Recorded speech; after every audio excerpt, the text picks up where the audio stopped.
Surgery patients rarely misuse opioid medications. January 17, 2018. By Pat Anson, editor.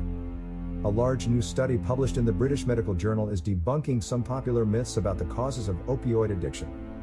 One such myth is that many hospital patients abuse and become addicted to opioid pain medication while recovering from surgery.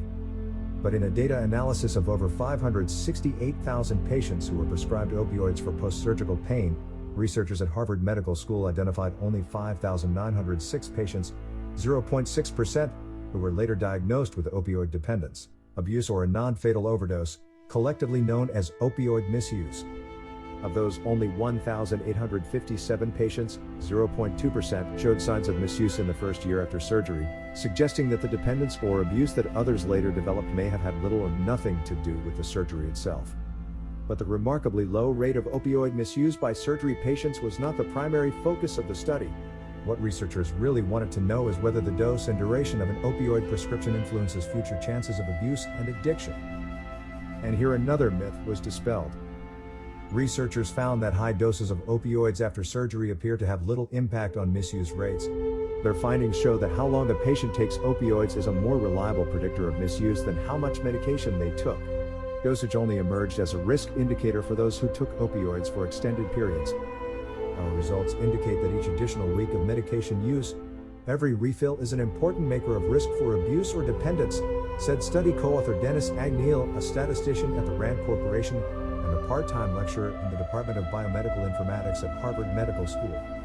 Researchers found that each additional week of opioid use increased the risk for dependence, abuse or overdose by 20%, and each refill boosted the risk by 44%. But the risk of misuse still remains small.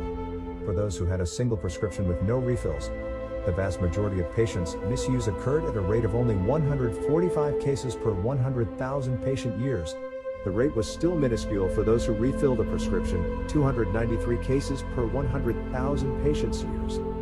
And for patients who took high doses for short periods, 2 weeks or less, the risk of misuse was no greater than those who took an average dose. Agneal and his colleagues say their research indicates that opioids, even at high doses, can be safely prescribed to patients with post-surgical pain. These findings suggest a more nuanced understanding of the relationship between duration and dosage, with a focus on early appropriate treatment of pain, including higher doses, for a limited time, researchers concluded. Such findings suggest that optimal postoperative prescribing, which maximizes analgesia and minimizes the risk of misuse, may be achieved with moderate to high opioid dosages at shorter durations, a combination that merits further investigation in population-based and clinical studies. Anti-opioid activists and government regulators have long made sensational claims that even just a few painkillers can lead to addiction and death. The bottom line here is that prescription opiates are as addictive as heroin.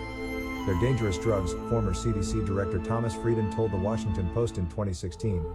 You take a few pills, you can be addicted for life. You take a few too many and you can die. The Harvard Medical School study was not the first to find that long-term opioid use after surgery is rare. A 2016 Canadian study found that less than 1% of older adults were still taking opioid medication a year after major elective surgery. Many patients are dissatisfied with the quality of their pain care in hospitals. In a survey of over 1,200 patients by PNN and the International Pain Foundation, 60% said their pain was not adequately controlled in a hospital after surgery or treatment, and over half rated the quality of their hospital pain care as either poor or very poor.